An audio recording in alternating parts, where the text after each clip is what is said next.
आपका एसटीसी के इस यूट्यूब क्लास में हार्दिक स्वागत है। हम लोग बीए प्रथम सेमेस्टर में हिंदी विषय का अध्ययन कर रहे हैं और हिंदी विषय में आज का जो प्रकरण है मलिक मोहम्मद जायसी का प्रेम वर्णन।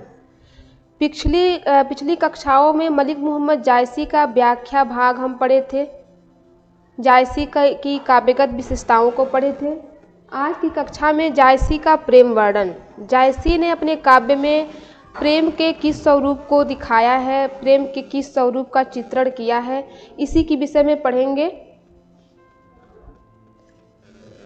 जैसा कि जायसी के विषय में हम जानते हैं कि जायसी प्रेमाख्यानक काव्य परंपरा के कवि हैं और उनमें हिंदी सूफी कवियों में जायसी अग्रणी हैं। यदि सूफी कवियों की बात की जाती है तो सभी सूफी कवि में, जिसमें अनेक हैं, मंझन हैं, उस्मान हैं, उन सारे कवियों में जायसी का स्थान सर्वोच्च है। जायसी सबसे अग्रणी हैं।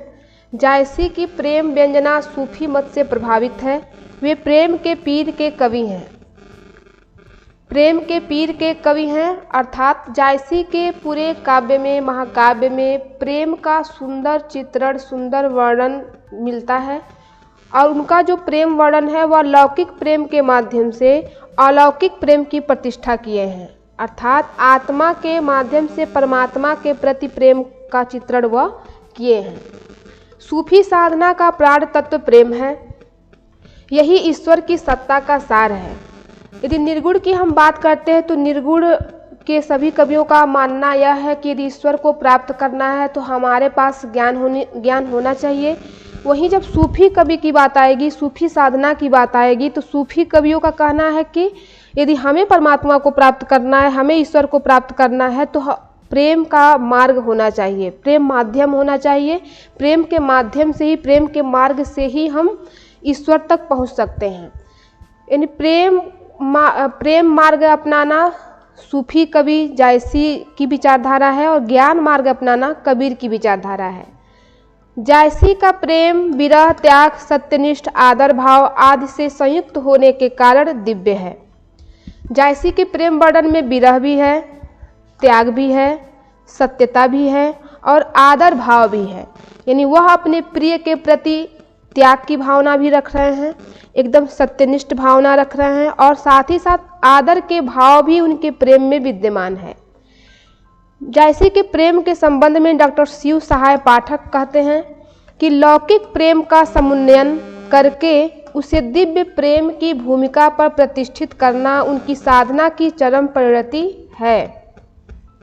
कहने का आशय है कि जायसी के प्रेम वर्णन को शुरू करने से पहले यदि संक्षेप में जायसी के प्रेम वर्णन का सार जानना है तो हम ऐसे कह सकते हैं कि जायसी के काव्य में प्रेम के जिस रूप का चित्रण हुआ है, जिस रूप को उन्होंने दिखाया है, वह अत्यंत ही एकदम विशुद्ध प्रेम है, जिसमें त्याग है, सत्यनिष्ठा है, आदर के भाव हैं, विरह के भाव हैं और साथ ही साथ आत्मा परमात्मा को प्राप्त करने के लिए उस प्रेम के मार्ग का अनुसरण कर रही है।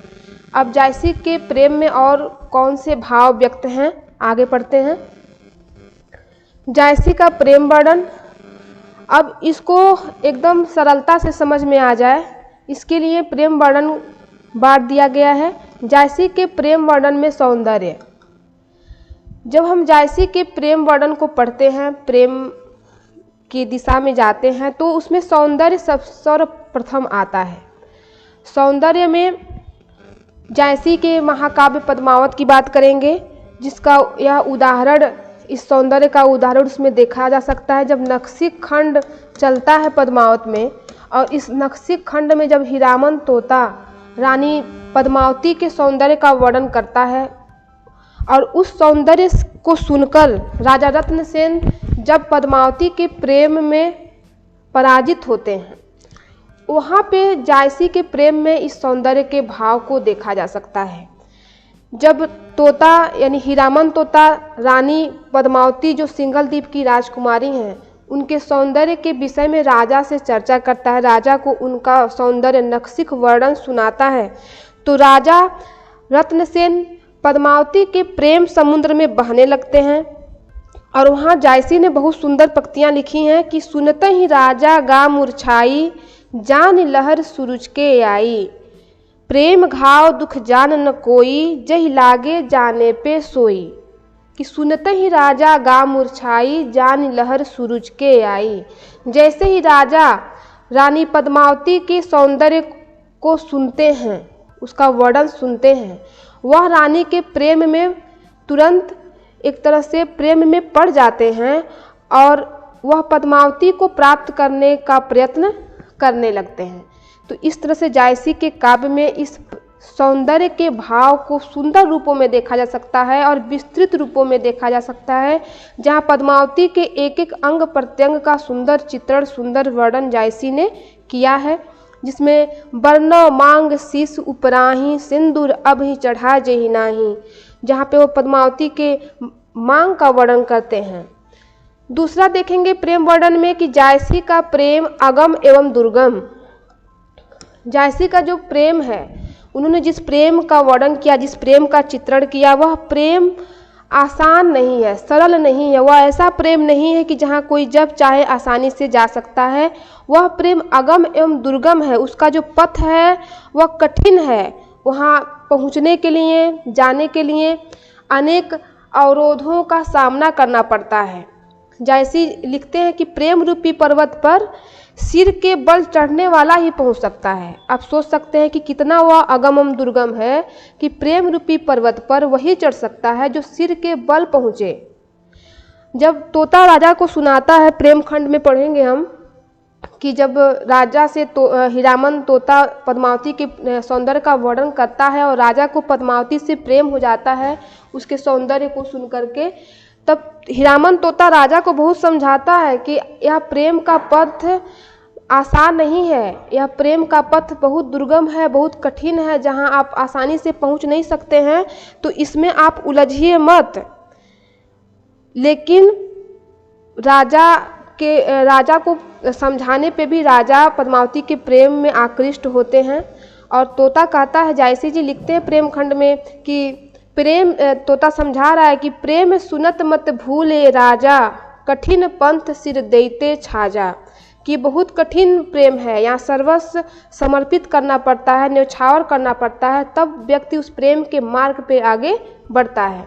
तो कहने का तात्पर्य है कि जायसी ने जिस प्रेम का वर्णन किया वह प्रेम अगम एवं दुर्गम है, कठिन है, जहाँ पे वह प्रेम का मार्ग, वह प्रेम का फंदा इतना दृढ़ है कि जहाँ प्राण भले ही चले जाएं किंतु वह फंदा नहीं टूटता है। इस तरह से जायसी ने प्रेम का वर्णन किया, प्रेम के मार्ग को सुझाया। तीसरा है जायसी के प्रेम में वियोग अथवा विरह। पूरा पद्मावत महाकाव्य अगर हम देखें तो उसमें वियोग और विरह के भाव अत्यधिक मात्रा में प्राप्त होते हैं। नागमती वियोग खंड में वियोग की जो गंगा है वह प्रवाहित हो रही है। तो जायसी के प्रेम में वियोग अत्यंत प्रमुख रूप से आता है, विरह अत्यंत प्रमुख रूप से आता है। और जायसी ने कहा भी कि विरह जो होता है वह प्रेम का चरम सौंदर्य होता है। यानी जिस प्रेम में विरह नहीं है, जिस प्रेम में वियोग नहीं है, वह प्रेम अपने चरम अवस्था को प्राप्त नहीं है। एक तरह से जायसी ने प्रेम में वियोग को अनिवार्य रूप से मानते हैं, प्रेम में वियोग को अनिवार्य मान रहे हैं, विरह को अनिवार्य मान रहे हैं कि विरह ही हमारे प्रेम को और दृढ़ करता है, विरह ही हमारे प्रेम को और मजबूत करता है। और इसीलिए उन्होंने कहा कि जिस प्रेम में वियोग नहीं, विरह नहीं, वह प्रेम अपने चरम सौंदर्य को प्राप्त नहीं करता। अब इस वियोग में चूँकि जायसी का जो प्रेम है, जो उनका वर्णन है, उसमें शारीरिक पक्ष गौण है, मानसिक पक्ष प्रधान है। उसमें जो प्रिय है वह बस एक दर्शन की लालसा रख रही है। यानी नागमती को छोड़ के जब राजा रत्नसेन चले जाते हैं और राजा के वियोग में जब रानी नागमती एक एक दिन व्यतीत कर रही है, एक एक दिन उनके बिना विरह में व्यतीत हो रहा है नागमती का, तो उस समय में नागमती की कोई इच्छा नहीं है, वह बस राजा के दर्शन के लिए व्याकुल है। तो इस तरह से नागमती वियोग खंड इसके लिए हम पढ़ेंगे और नागमती वियोग खंड में इस विरह के रूप को हम सुंदर रूपों में देख सकते हैं। अब है प्रेम में तदात्म्य भाव कि जायसी के प्रेम में तादात्म्य भाव किस तरह से है। तो जायसी का जो प्रेम है, जो प्रेम भावना है, वह एकदम तादात्म्य भाव से परिपूर्ण है। प्रेम साधना में साधक और साध्य दोनों मिलकर एकाकार हो जा रहे हैं। यानी जायसी के प्रेम में जो प्रिय है और जो प्रेयसी है, दोनों में कोई भेद नहीं है, दोनों एकदम एकाकार हैं। साधन और साध्य, आत्मा और परमात्मा दोनों एकदम एकाकार हैं। जिसका उदाहरण देखना है तो गंधर्व सेन खंड आता है। गंधर्व सेन मंत्री खंड पद्मावत महाकाव्य का एक खंड है, गंधर्व सेन मंत्री खंड। इस खंड को जब हम पढ़ते हैं, इस खंड का जब हम अध्ययन करते हैं तो उसमें देखते हैं कि उसमें तोता रत्न सेन से कहता है कि तुम्हारा योग उसको और उसका वियोग तुम्हें मिल गया है। इस तरह से एकाकारिता है कि तुम्हारा योग उसको और उसका वियोग तुमको मिल गया है। इस तरह से तादात्म्य भाव के दर्शन भी जायसी के काव्य में मिलते हैं। उसमें तोता और भी आगे समझाता है कि तुम उसके घर में और वह तुम्हारे घर में है। यानी कहीं कोई भेद ही नहीं है, कहीं कोई अंतर ही नहीं है कि वह तुम्हारे घर में और तुम उसके घर में हो। अब कोई काल तुम लोगों का कुछ बिगाड़ ही नहीं सकता, कुछ कर ही नहीं सकता।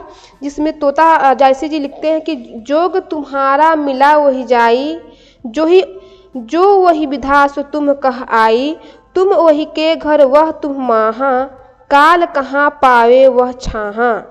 कि इसका अर्थ यह है कि जो तुम्हारा घर है वह उसका हो गया, जो उसका घर है वह तुम्हारा हो गया है। अब काल भी तुम लोगों का कुछ नहीं कर सकता, काल भी तुम लोगों का कुछ बिगाड़ नहीं सकता है, क्योंकि आत्मा और परमात्मा, प्रिय और प्रेयसी दोनों एकदम एक हो गए हैं, दोनों के बीच कोई अंतर शेष नहीं रह गया है।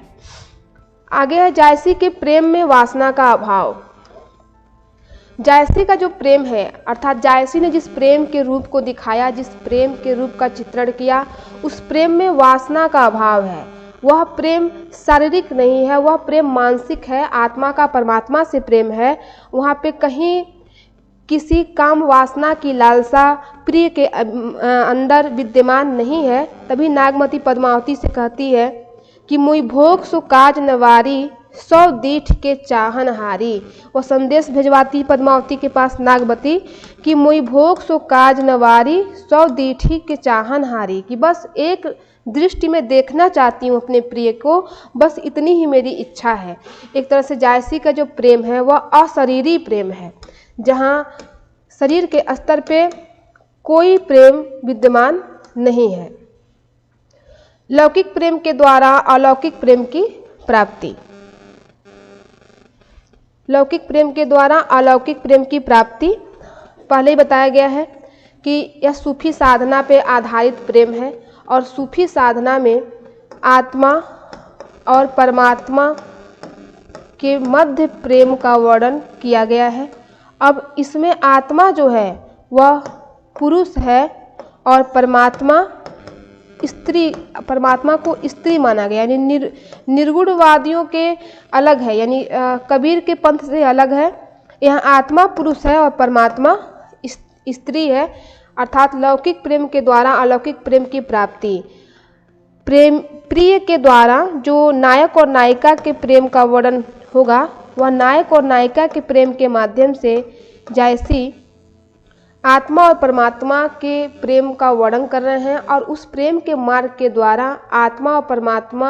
आत्मा के द्वारा परमात्मा को प्राप्त करने का वर्णन करते हैं कि वह अपने प्रेम के माध्यम से जो आत्मा है वह परमात्मा तक पहुंच जाती है उस प्रेम के मार्ग के द्वारा। यह है जायसी का प्रेम वर्णन। यानी जायसी के प्रेम में सौंदर्य, कि जायसी का जब प्रेम वर्णन है तो उसमें सौंदर्य से ही वह प्रेम शुरू हो रहा है। उस सौंदर्य में नक्शी खंड में पूरा वह सुंदर रूपों में देखने को मिलेगा, जहाँ पे राजा रत्न सेन से हीरामन तोता, रानी पद्मावती जो सिंघल द्वीप की राजकुमारी है, उनके सौंदर्य का वर्णन करते हैं। वह सौंदर्य वर्णन सुन करके राजा रत्न सेन पद्मावती के प्रेम की ओर आकर्षित होते हैं और पद्मावती को प्राप्त करने का प्रयत्न करते हैं। जायसी का प्रेम अगम एवं दुर्गम। जायसी ने जिस प्रेम का मार्ग सुझाया, जिस प्रेम के मार्ग का वर्णन किया, वह प्रेम का मार्ग सरल नहीं है, वह अगम्य एवं दुर्गम है, जहाँ पे बहुत कठिनता से जाया जा सकता है, जिसको वह प्रेम खंड में हीरामन तोता के माध्यम से अभिव्यक्त करते हैं। जब राजा रत्नसेन पद्मावती के प्रेम में पड़ते हैं, उसे प्राप्त करने का प्रयत्न करते हैं, राजपाट छोड़कर योगी बनकर के सिंगल द्वीप की ओर प्रस्थान करने का विचार बनाते हैं, उस समय तोता रोकता है और समझाता है कि यह प्रेम को समझाता है कि यह प्रेम का जो मार्ग है, जो प्रेम का पथ है, वह अत्यंत ही अगम्य है, जहाँ बहुत कठिनाई होगी, बहुत अवरोध आएंगे। ये सब कुछ समझाने का तात्पर्य है कि जायसी ने ईश्वर को प्राप्त करने के मार्ग का वर्णन किए हैं कि ईश्वर को प्राप्त करना, परमात्मा को प्राप्त करना इतना सरल कार्य नहीं है।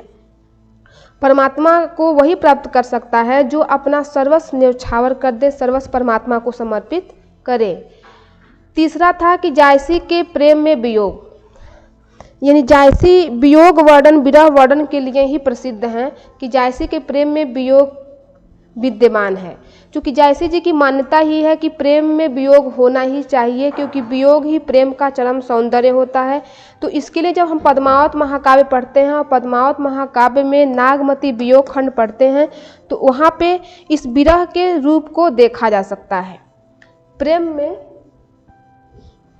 तादात्म्य भाव, जायसी के प्रेम भावना में आत्मा और परमात्मा, साधक और साध्य, नायक और नायिका के बीच तादात्म्य भाव विद्यमान है। दोनों के बीच एकाकारिता है, कहीं किसी चीज़ का अंतर नहीं है, जिसको गंधर्व सेन मंत्री खंड में जायसी ने दिखाया है।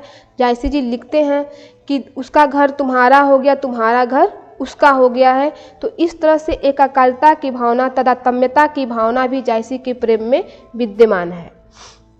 जायसी के प्रेम में वासना का अभाव, जायसी का जो प्रेम है वह लौकिक प्रेम के माध्यम से अलौकिक प्रेम की प्राप्ति है, और इस तरह से कहीं उसमें वासना का कोई स्थान नहीं है, क्योंकि उसमें शारीरिक पक्ष गौण है और मानसिक पक्ष प्रधान है। लौकिक प्रेम के द्वारा अलौकिक प्रेम की प्राप्ति, जायसी अपने जिस नायक नायिका का, यानी जिस राजा रत्नसेन और पद्मावती के प्रेम का वर्णन करते हैं, उस राजा रत्नसेन और पद्मावती के प्रेम के माध्यम से वह आत्मा और परमात्मा के प्रेम का वर्णन करते हैं। आत्मा के माध्यम से परमात्मा को प्राप्त करने का वर्णन करते हैं। तो इस तरह से लौकिक प्रेम के द्वारा अलौकिक प्रेम की प्राप्ति भी उनके प्रेम वर्णन में मिलता है। अब निष्कर्ष पे आएंगे तो जायसी प्रेम के कुशल चितेरे हैं, चूँकि प्रेमाख्यानक काव्यधारा के कवि हैं और भारतीय प्रेम कथाओं को उन्होंने अपने काव्य का विषय बनाया है, तो उनको वह प्रेम के कुशल चितेरे हैं, यह कहने में कहीं कोई अतिशयोक्ति नहीं है, क्योंकि उन्होंने परमात्मा को प्राप्त करने का मार्ग ही प्रेम को चुना कि प्रेम के माध्यम से ही हम परमात्मा को प्राप्त कर सकते हैं। उनका महाकाव्य पद्मावत उनके प्रेम भावना का सजीव प्रमाण है। इसमें कहीं कोई संदेह नहीं है कि पद्मावत में जिस प्रेम के रूप को उन्होंने दिखाया, जिस प्रेम का चित्रण उन्होंने किया, वह प्रेम दिव्य है। उनके काव्य में प्रेम का दिव्य मुद्दात रूप मिलता है। उनके महाकाव्य में जो प्रेम का वर्णन है, जो प्रेम की भावना है, अथवा ये कहें कि जो प्रेम दर्शन हम करते हैं, वह अत्यंत दिव्य उदात्त है। उस प्रेम में ना कहीं कोई वासना है, ना कहीं कोई छल है। वह अत्यंत ही एकाकारिता पे आधारित सत्यनिष्ठ विशुद्ध प्रेम है। उन्होंने जिस प्रेम का चित्रण किया है वह वैकुंठी है अथवा दिव्य है। और अंत में जायसी ने कहा भी कि मानुष प्रेम भयउ वैकुंठी। तो इस तरह से जायसी का यह प्रेम वर्णन है। जायसी की काव्यगत विशेषता और जायसी के प्रेम वर्णन, इन दो प्रश्नों में से कोई भी एक प्रश्न आपकी परीक्षा में आ सकता है। आगे की कक्षाओं में सूरदास के भ्रमर गीत के साथ पुनः उपस्थित होंगे। धन्यवाद।